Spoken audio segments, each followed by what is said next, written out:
I just happened to stay persistent on a goal that I had as a dream and never let anything that happened throughout my adult life chisel away at that. Welcome to Vet Life Reimagined. There are some people who just radiate purpose, and that describes our guest today, Alex Contreras. From watching Animal Planet as a kid to becoming a veterinary technician, entrepreneur, and nonprofit founder, Alex's story is about passion and persistence. In this episode, we talk about a career path driven by the desire to build something meaningful in vet med. Not just a service or a product, which Alex has built both, but a life rooted in values, service, and community. His ideas and enthusiasm have landed him on the cover of veterinary magazines and earned him several awards since 2022. If you've ever felt stuck or unsure about your next step in your career, this one's for you.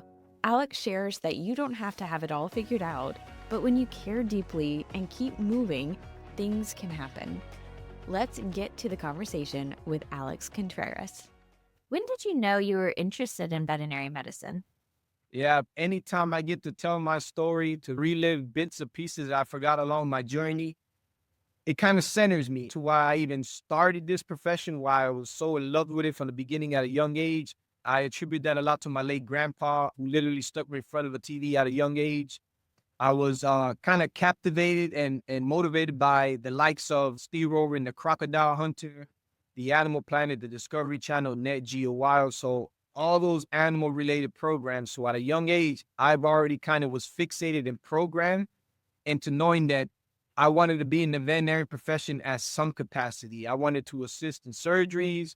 I wanted to help animals, but it was this one show on Animal Planet in particular called Emergency Vets.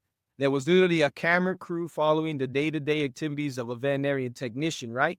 And that's when I kind of honed in. And I even remember telling my mom, when I grew up, I want to be that person, right? The person that I was seeing on TV, the person that I was kind of seeing in the trenches of it, the grueling work that happens behind the exam room doors, right? We all know that the veterinarians are the brains of the organization. But at the end of the day, those veterinarian technicians, the assistants, the kennel assistants, the receptionists, those are the inner workings of the animal hospitals. And those are the ones that are in constant play, like in constant engaging, right? So after seeing that show, I was like, man, I want to be that. And of course, I had realistic expectations on myself. You know, I knew I wasn't going to be an astronaut. I knew I wasn't going to be the president of the United States, but I knew wholeheartedly that I wanted to be a veterinarian technician. So sure enough, as soon as I graduated from high school, we didn't have as many vet tech programs as we have now, obviously with the increase in technology and expansion and things like that. But there was this one commercial that was constantly replaying on Animal Planet for this school called Penn Foster, which offered a certification to become a veterinary technician. So sure enough, as soon as I graduated from high school, I enrolled in that online EDU, became this veterinarian technician, got my first job working at Town and Country Animal Hospital here in Miami, Florida. They're part of the American Animal Hospital Association. Started out as a kennel assistant and literally never looked back. From there, I slowly climbed the ranks. Out of my 20-year career as a veterinary technician, 10 of those years was in Town and Country Animal Hospital alone, which is like a huge milestone for me because I came to the realization that most techs typically burn out within like year 3 or year 4. But the fact that I stayed dedicated for this long in this profession, but more importantly, at my first hospital for 10 years was a true testament that this wasn't a fad for me. This wasn't a summer gig. No, this is something that I wanted to invest everything into it. And I'm glad that I was able to turn that dream as a young kid into my adult life. I'm about to be 40 next year. So the fact that I was there since I was 18 till now, again, just further prove that as we get older, we cannot, and I stress this a lot, we cannot forget our dreams as kids because it's our adult life that hammers that away at us. I was just fortunate that I stayed persistent throughout my life so far and that this is something that I knew for sure I wanted to do long term. Yeah. Well, let's stay with the younger self because I think You had some great family influence. Your grandfather turned to the right channel for you. But I think maybe you learned a lot of great work ethic too from your mother. You said you were raised by a single mom with a Yeah. brother, and that you had to learn that if you wanted something, you had to work for it. So do you mind sharing just a little bit about that too, and maybe how you started to develop probably early signs of entrepreneurship and just your work ethic? Because I think that's a lot to that 10-year commitment there. Part of that was you and your ability to have a strong work ethic. Do you mind sharing a little bit about that? Yeah, definitely. That's one of those areas where I feel I truly am the person because of my mom. Family household, the one mom trying to raise two kids. My brother and I had to learn early on that if we ever wanted anything extra, whether it was the latest game console, the latest sneakers, or even just a Snicker bar, we had to find a way for us to get it to not overbearing my mom with the pressures that she had already. And it kind of makes sense looking back at it now, Dr. Sprinkle. While my mom was busy working those two jobs, my grandma and my grandpa were the ones that reared both me and my brother. So we got to spend a lot of time seeing our grandparents, right? And my grandpa instilling that in me early on, putting me in front of the TV, seeing the Animal Planet, kind of planting that seed in my mind to let me know, like, hey, you know, grandson, this is something I want you to gravitate towards. Let your mom work, let your mom do what she has to do, but ultimately, this is where I want you to be. And then envisioning and seeing that, that's when I was like, wait a minute. If I want shoes, mom was always working, but I see how grandpa is and things he does around the house. Maybe I should start cutting grass. And maybe by me cutting grass, I'll get the extra $20. Then I could take those $20, put it together with the other $10 that I made from washing the car. Now I got $30 or whatever the case. Now I could go buy those shoes. So I kind of earned early on the value of a dollar, but knowing that to get to that dollar, I gotta work. It wasn't gonna fall out of a tree, literally. And it's that early kind of foundation of knowing the importance of money, what money is used for, and how it can make your life better if used properly, right? And that's what truly instilled that entrepreneurial dream in me at a young age, is to realizing that in this life, if I ever want anything or anything extra, I got to figure out a means to getting that in a legal way, meaning that I knew a lot of people, unfortunately, in the environment that I was raised in, that would find ways of getting that illegally. And I was like, no, no, no, no. I want to do it legally because I'm not built for that world. I don't want to be in that world. I've seen too many of my friends go through that process that I was like, no, no, no. Let me stick over here, mowing lawns, washing cars, doing the good deed to eventually buy the things that I want. But it was truly that watching my mom navigate that life is what instilled that entrepreneurial dream in me. And at the same time, mom knows that my brother and I could be self-reliant and that we're going to figure out how to make our lives better without having to overbearing my mom. Yeah. Love that story. And the other thing that I think was important to that, 10 years of staying in one hospital is, yes, there's some that's on you, it's work ethic. Yeah. Because it's not an easy job. But the other thing too is you have to have a good culture that's welcoming, or you just go to a different clinic, right? And so you spoke very highly of some of the mentors and the doctors that were in that particular hospital that really built a lot of loyalty as well. Do you mind sharing a little bit about the culture that you worked in? Yeah, I love it. I was introduced into the veterinary profession as such a great manner. Working at Town and Country Animal Hospital there with Dr. Michael Mordaunt, Dr. Eric Winky, and the solid support system they had on the management side, Kathy Bain and Christy Fairless. There are two hospital managers that understood their employees and valued the employees. I think that's why my loyalty stayed there that long, is that not only did they get me at that tender age of 18, but they molded me to their standards. So I was taught the best way possible. Like I got to really see what it is to be a technician from the floor up. Meaning like, okay, you can learn everything you want to learn in the book. That's fine. Now you got to apply it to practice. And what I was able to do is that while I was learning it in the books, I was applying it in practice and being mentored by them and them showing me this is how you do it, to the point that my first, and I love this story because it's one of those where you look back on it and you're like, "Damn, Now I realize why this bastard was pressuring me so much and hounding over me is because he wanted me to excel. He wanted to be under that pressure so that when I'm always constantly doing that task, I feel that pressure, but I'm executing it in a calm manner because he's no longer there kind of shadowing, making sure that I'm doing it correctly, right? So I remember we were placing the catheter, and there's always a debate amongst technicians of, man, you better put more tape on that. You better put more vet wrap.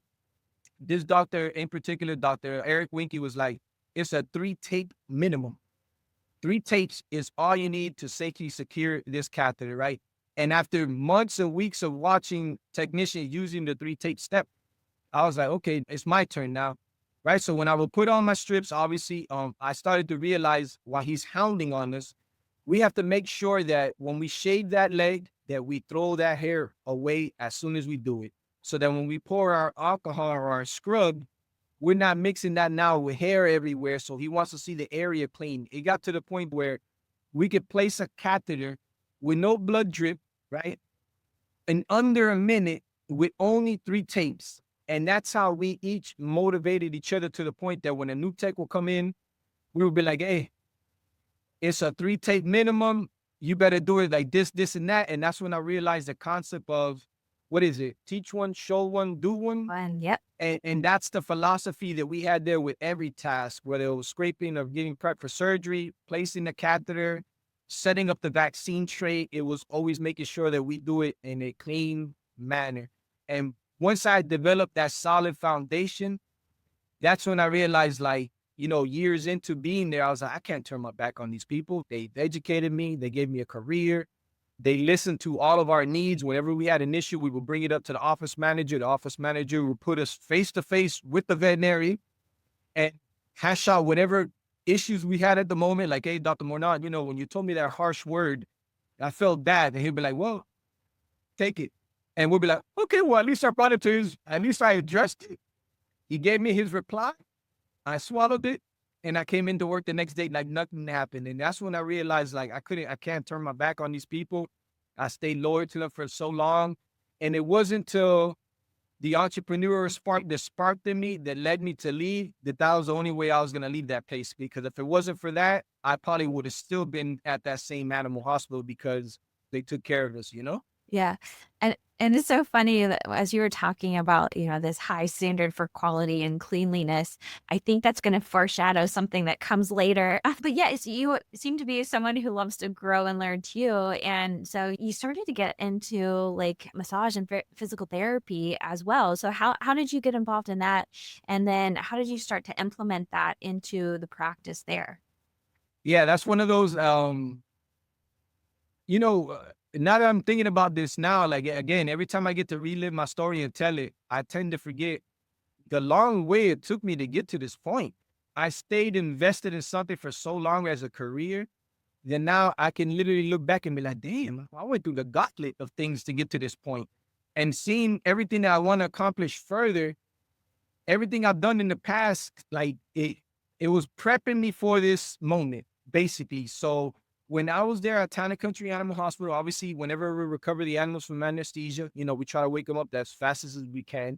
I started to doing, just simple strokes, movement of the body, obviously making sure I'm not messing too much with the endotracheal tube. But I started to realize, I was like, wait a minute, man.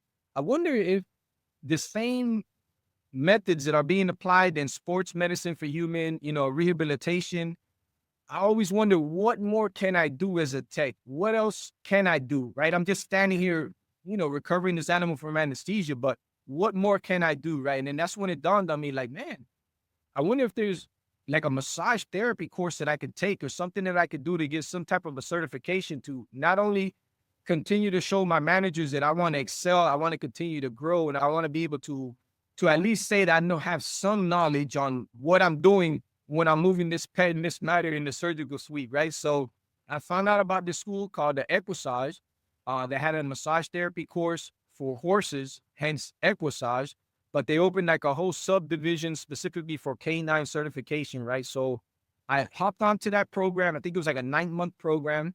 I got to learn the ins and outs about the anatomy of the muscles, the physiology and all that, sports medicine, sports massage and things like that. And then once I got that certification, Started out as a joke, Dr. Sprinkle. I was like, okay, I learned these techniques. In order to graduate with this, I had to show like a 40-minute video of me going through the massage strokes that I learned. I did it on my own dog at the time, but now I was like, wait a minute, man. Let me try my neighbor's dog that has arthritis. Started messing with my dog's neighbor that had arthritis. They gave me $20. I was like, what the? I was like, wait a minute. Pay me? Yeah, you're here for, 30 minutes, an hour, and, here. And I'm like, whoa, I was just doing this for my certification course. But that was that light bulb moment that I was like, wait a minute. Looking back to my childhood, damn, I cut grass, made $20. Wash the car, made $10.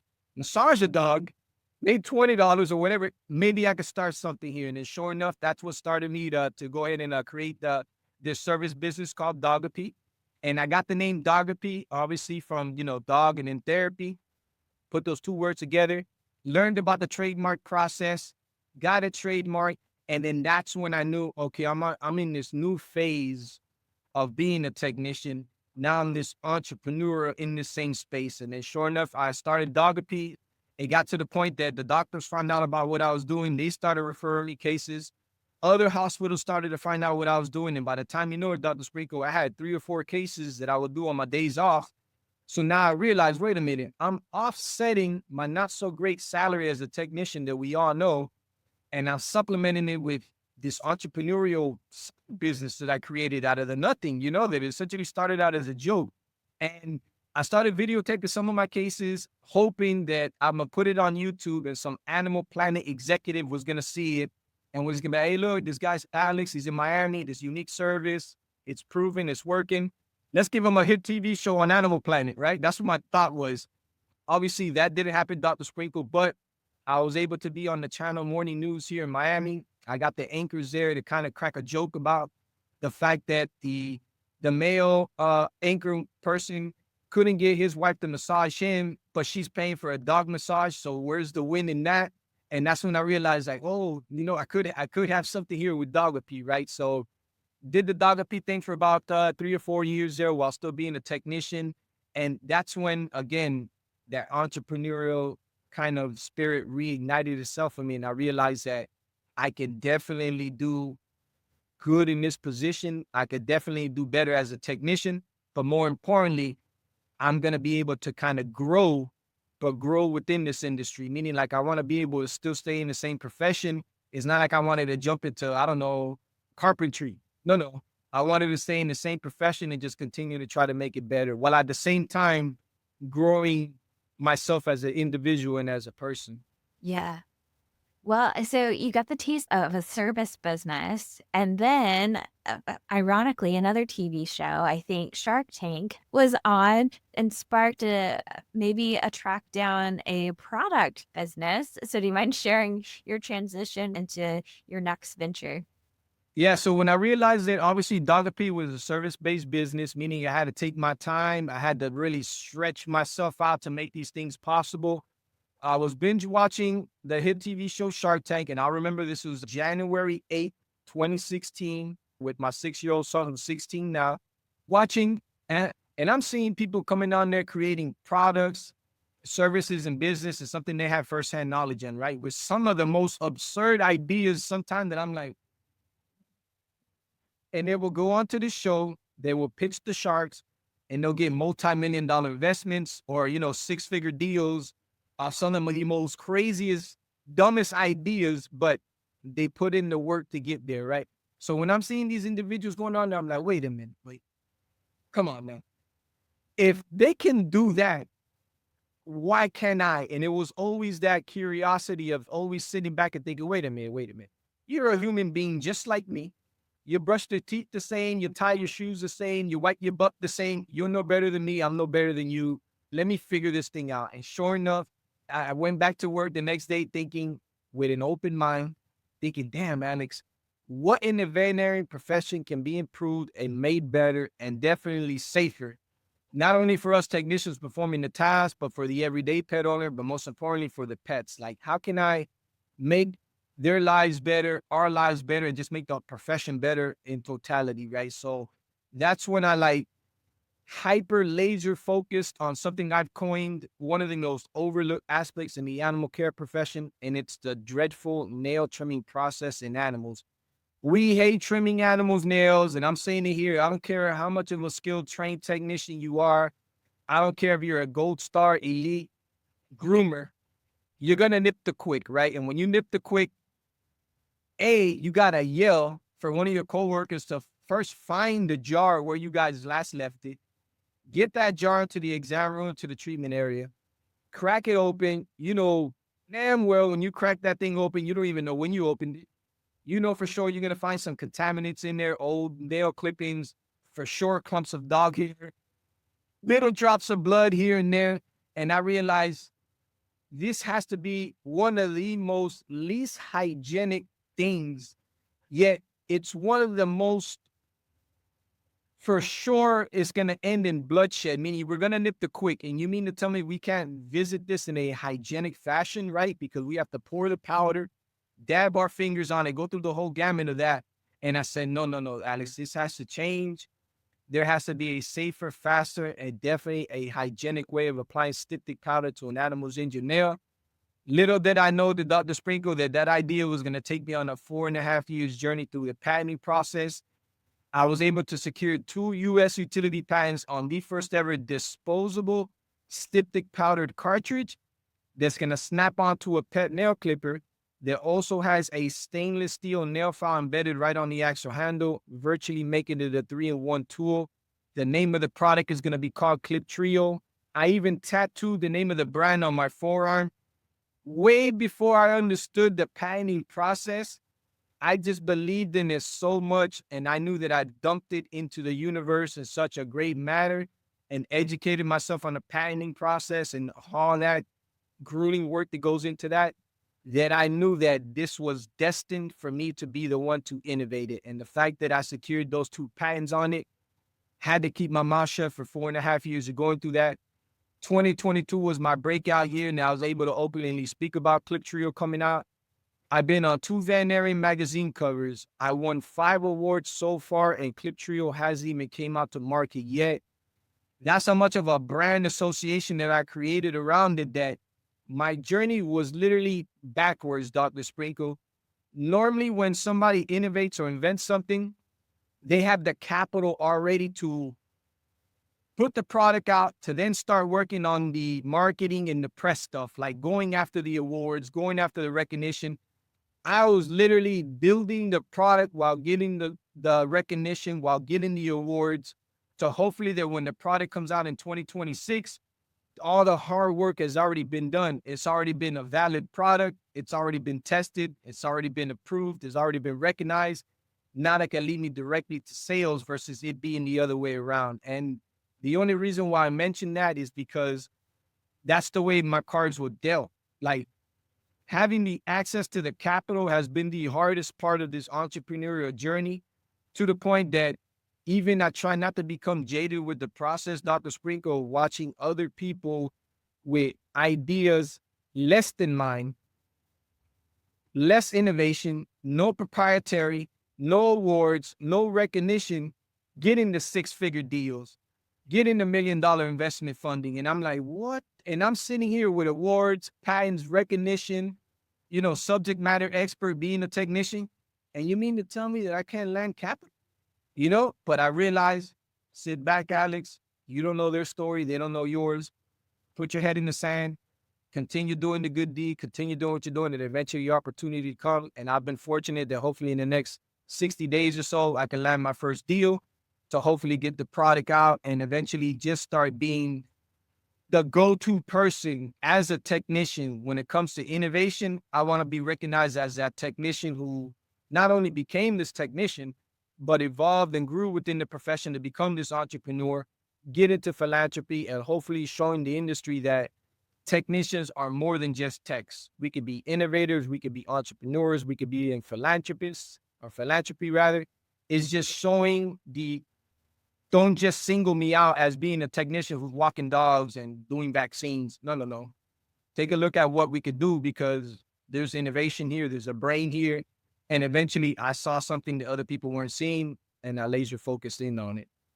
Well, and I can relate to why you're getting so many acknowledgments for this idea, because like the first time you told me the story of nipping the quick and then getting the, if I can say quick stop, it was all Yes. quick stop, right?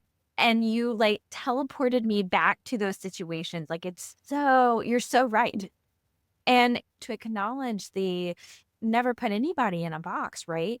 The people that come with the best solutions are often the people that are most connected to the problem. Yep. And so you so beautifully understand the problem and then can start to put an amazing solution behind it. And yes, there's a lot that goes into product development that you're discovering and having to hurdle around, but don't be afraid to think outside the box. If something interests you, lean into it because you never know what's going to happen. And a lot of it does take a lot of leaning in and a lot of work and a lot of consistency and belief. And then you also talked about the philanthropy part too. And I know that's a huge passion of yours. And also your great ability to network, because I think someone reached out to you with this idea and you jumped on it. So do you want to share a little bit more about that aspect of what you're working on? Yeah, so once I knew, Dr. Sprinkle, that obviously I know that KlipTrio is going to be success with, not only am I addressing a major, major pain point, this is a huge pain point for both the profession and for the everyday pet owner. I started to realize, wait a minute, Alex, I just don't want to be seen as the guy who invented or reimagined a nail clipper or disposable stick to powder cartridges. No, no, I want to have a social calling attached to me that will cement a legacy in the future. Meaning, like, I was already thinking of, okay, I came to the profession, I want to make it better, but how do I make it long lasting? Like, I can't just come out with a clipper and be like, oh yeah, hey, man, made a clipper back in two. No, I want to be like, he came, he did this, and now he's on to this, right? So I've always wanted to have a social calling attached to myself, and that's what led me to start Pet Trio Charity. I was fortunate enough that through my guerrilla tactics of networking on LinkedIn, I was able to get connected with this organization by the name of CARES. That's a Companions Animals Reform and Equity. It's a BIPOC animal welfare organization headed by James and Jennifer Evans. When they heard my story about KlipTrio, when they heard about me wanting to donate a KlipTrio for every animal that gets adopted from a rescue organization I plan on partnering up with, and the fact that I speak at various vet assistant programs here in Miami-Dade County's public schooling, they're like, hey, we could help you set up your nonprofit. So I got connected with them. I was fortunate enough that they were able to give me my first grant for me to set up the lawyers, to set up my nonprofit Pet Trio Charity, get the website, was able to have access to my first grant so I could start not only assisting families as well that needed access to care, because while I was still working as a technician at another clinic, when I would see cases where if a family will come in, because I'm in an underserved community here in Homestead, when a family will come in and they won't have the extra $100 they need for their vaccines, I would be like, you know what? I got my nonprofit Pet Trio Charity. I just got this funding. How much money you have? How much you need? $75. Okay, I'll go ahead and match that. I'll go ahead and assist you in getting that animal that care. So when they started to see like Alex is this technician, but he also has his philanthropy aspirations, that's when the CARES organization and I partnered up. And I'm so grateful that James and Jennifer gave me that opportunity, because they're really the ones who not only took a gamble on me, right? But they also allowed me to realize that, wait a minute, this can actually happen. I got the access to the capital that I needed to start the nonprofit. If it wasn't for them giving me that first kind of seed money to get going, it probably would have took me a little bit longer to set everything up. I would have missed opportunities along the way. But the fact that the timing was perfect, I think they're at that time, they were 3 or 4 years into their organization. So the fact that they caught me early, I caught them early on, it was like a match made in heaven, to where now, the CARES organization is giving me this ability now to be at home now. I'm still this technician, but now I can assist them with mission trips that they do either in Philadelphia, in Atlanta, or in LA, to being boots on the ground in the community, seeing what the community's needs are, doing food drives, helping them find access to low-cost vet care in those different communities. So now I'm realizing like my story really came back to where I first started, right? That inspiration of being a tech, wanting to be in the animal hospital. Now it's just like I have the scrubs underneath me, regardless if I wear a t-shirt or a suit, because I'm never going to forget the passions I have as a technician. But now I got that freedom of saying that I'm not restricted to just the clinic. Like, I'm not in a clinic setting, now I can move throughout the community where the community needs are. And I'm fortunate now that through the CARES organization, I'm getting ready to have my first food donation drive here at Homestead Senior High School's Veterinary and Assistant Program. We got about 1,000 pounds of dog and cat food that we got from the Cuddly organization. I'm really putting all my words into action now. Like I'm really in my community, helping those people who at this time, it's hard to have that extra income to get good premium dog food. So now they'll be able to go to the school. We'll have the students involved. The students will be handing out these food packages to the people in the community. And then that's when I can sit back and be like, dang, now this assistant at the high school level is seeing what I'm doing. Who knows what spark or interest or curiosity they're going to have now to realize, wait a minute, this guy was a technician. Now he did this and now he's doing that. Maybe I could follow those same footsteps because they were under the impression that the only way you could be in this profession is to be a veterinarian. So now the fact that they can see multiple avenues to it, not only now we're establishing that new workforce development, but now we got a new breed of technicians or assistants that are coming in with more sound mind and an open mind of looking for innovation and just looking to how to make their job processes or even the animal hospital function better. And I think that my story is one of those of what's possible, because not to toot my own horn, there's a lot of technicians out there doing great things, but I have yet to run into one that's doing the things that I'm doing at the matter of which the path that I took. Maybe their story is a lot different than mine. And if I could be a prime example of what's possible, then I'm willing to put my face on that poster for sure. I can tell that's a big motivation for you is to bring others with you. And I think that's amazing. And you're right. We have veterinarians going to career days, but we need vet techs going to career days. From my experience of speaking, the biggest class I ever spoke to was like 90 students. I was typically 20, 24, 30. And this one class I did last year, it was at William H. Turner, which happens to be a 90% African-American student body school with a vet tech program embedded in there in agricultural. I realized, wait a minute, all these students were, even though they're in this program, they were under the impression that you have to be a veterinarian. Like, oh, it's a veterinarian coming to speak today. But when they heard it's a technician, they're like, wait a minute. And that's why the school piled in all those students, because they realized, wait a minute, this dude is a technician, but he's showing these students and in the environment that he came from, like, if I was able to reach these heights, so can you, because at the end of the day, I'm no different than anyone else. And that's always been my prime message, Dr. Spakel. I'm no different than anybody on this planet. I just happen to stay persistent on a goal that I had as a dream and never let anything that happened throughout my adult life chisel away at that. I just kept on trucking to what I wanted to do. And that's the messaging that I need to show these students. Who knows what they can be, or who knows what else that they can innovate. And I think that that's the prime story there. Like, forget about KlipTrio, forget about Pet Trio Charity. It's the messaging of how can we improve the profession? And it truly is nurturing and cultivating the students at a young age. Get them at the middle school level as possible.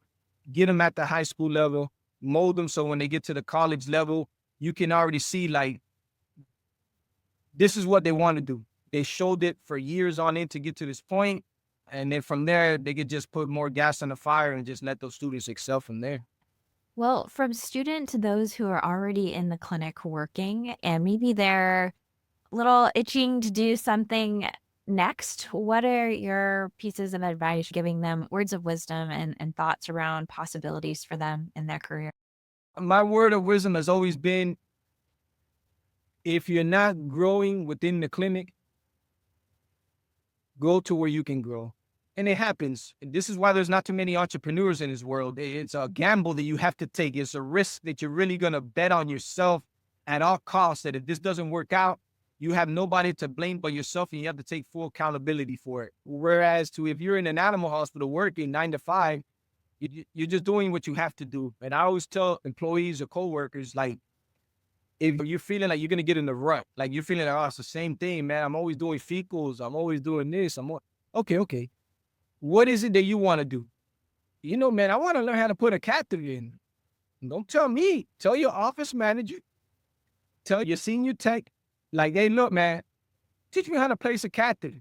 Then it falls on the culture of that animal hospital to be like, hey, look, we maybe not with this case because it's it's a critical case, but we got a regular annuals coming up that we got to do blood work for. Place a catheter on that guy, make it easier for us to draw the blood. Whatever the case may be, it always falls on the employee taking the initiative to be heard. And you want to be heard, you got to open your mouth. And if you see after failed attempts, you try and you get shut down at every corner, you feeling like you can't grow, then at that point you knew that you outgrew that place in particular. Like you should be able to excel. They should be able to open up doors for you to continue and growing as a tech. Because I was fortunate when I got thrown into the fire, so to speak, into the treatment area. I was so curious about what was going on in dentistry that I was like, man, I would really love to be in there. Dr. Mornar heard it. He's like, okay, no problem. Next Tuesday, go in there. And I was like, okay. Next Tuesday, I was in there, observing, watching, learning. The next week, the next 2 weeks, okay, well, you assistants putting this dog down. Let's get him induced, get him on the table. Let's get your x-rays. And I'm like, x-rays, what? Yeah, here you go. Okay. And then from there, I learned. And it was that curiosity that led me there. I opened my mouth. The doctor heard. The doctor said, hey, I'm not going to give up good hands here. Get to work. And I stayed in dentistry there for the 6th year out of my 10-year career there at Town and Country Animal Hospital. I loved every minute of it because I was able to look back. And that's really what it is, Dr. Sprinkle, being able to be like, damn, I was in the back room walking the dogs, feeding the dogs. I learned all the background stuff, right? And that's another exceptional thing within the culture of the community is we're all cross-trained. We knew how to be a receptionist. We knew how to be a kennel assistant. We knew how to be an assistant. We knew how to be a technician. We knew how to be, at some points, and it happens, we learn how to be a shoulder to cry on. We learn how to be a mentor. We learn how to be a psychiatrist. Like you learn all of those things. And to the point that we understood that, okay, if the receptionist having trouble in the front, I understand why she's having trouble because I played that role 2 weeks ago. So, hey, look, I'm not going to overburden them because I know what they got to deal with. Hey, I need the kennel assistant. Hey, I'm taking the dog out. I know how it is back there. I'll figure it out. So we're able to do all those things. But while I was doing all those things, I was growing. And I was able to show in my work ethics, like I grew from each of these departments. So that's what kept me motivated. That's what kept me there. Because if I would have just stayed there, mundane, routine, thing, I would have been like, oh, I need to grow. But the fact that I was able to do all those things is why I stayed there so long for those guys. Well, and you make a good point too. Wherever you are, do really good work and people will see that. And so when you do ask to do something, they're like, oh, okay, I've seen her work really hard, or I've seen him work really hard here.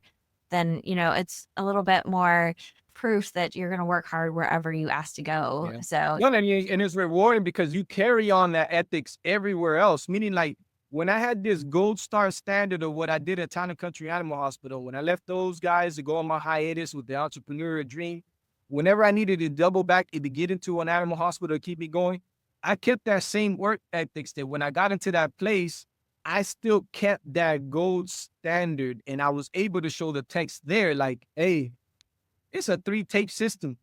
I know you guys are used to 5 tapes and a mess. No.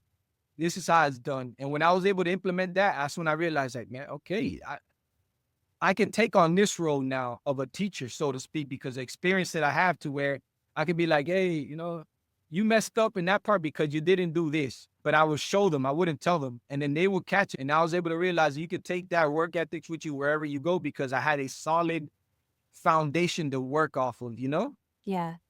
Well, I absolutely love what you're doing. I love that you're bringing people along with you and you're doing good along the way. I'm sure people are very curious to know when they are able to obtain one of these clippers. So, where can people follow you to learn more and be ready?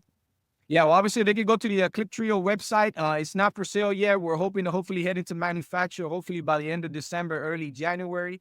But you can go to KlipTrio.com. So that's KlipTrio.com. You can follow me on social media at KlipTrio, both on TikTok, Instagram, and Facebook. And like I mentioned, you can follow Pet Trio Charity on Facebook and on Instagram as well. And obviously, my main message here, Dr. Sprinkle, is the moment you feel like you are discouraged, find out why you're feeling discouraged and then put that face to face to why you got in this profession to begin with. Always remember your why, like why you started it, why you got into it. and just match those two things up together. And you're going to realize that whatever it was that made you feel bad, it's not that serious. You'll get over it, but definitely address it with the person that told you or your office manager, but definitely stick to it because this is a great profession to be in. I will say, being able to carry forward the ability to handle discouragement is helpful when you're an entrepreneur because you will Oh, often find lots of discouragement. listen, you have to live in a world of constant rejection. It's one of those things where you really do develop a even thicker skin because you realize like you're gonna hear like 30 no's, 30 maybes, or yeah, right here and there, or like you're full of it to a one day being like, damn, you know what? That works. Here's a check, or whatever the case may be. But I realized that at the end of the day, I really took on to this challenge because I don't want to live to be a old and later on be like, damn, I didn't take a risk. I didn't take a gamble when I should have. And at the end of the day, Dr. Sprinkle, if I do all these things and it doesn't pan out, at least I can say I went for it. It didn't work, but at least I can know I can go to my grave knowing that I'm not going to miss or have any regret when it comes to that. Because at the end of the day, I think living with regret will be I think it's one of the most dreadful things that most old people, when they get to their age, are like, I should have went on that date. I should have called that person and said, I'm sorry. I should have told that person I love them. I should not have told that person that I hated them. So I really want to live this life now knowing like I'm going to try. And if I fail at it, at least I can say I tried at it, you know? Yeah. I love to end on the question, across the board, personal, professional, all of the above. When I say, what's something you're really grateful for? What comes to your mind? Oh man, it'll definitely have to be my mom. Obviously, because she birthed me, she gave me life. But more importantly, I'm 39 years old and my mom still is there for me in my corner. If I'm feeling bad about something, my mom's there to guide me through the process. Case in point, when I needed to start the patenting process, I didn't have the first $1,000 to start the process. I went to mom. I said, Mom, listen, I know you're broke. I know I'm broke. I got this great idea. I need $1,000. My mom said, listen, son, I'm not going to pay the mortgage on my house this month. Here's the first $1,000, go do something with it. And I'm super grateful to that because now when I got the patents, I was able to show my mom, look what we achieved here, something that no one in my family has embarked on. And the fact that I secured both of these things was something that I know my mom takes great pride in because she realized that I chased after something that I envisioned in my mind. And I just stayed persistent throughout the years to make it possible, you know?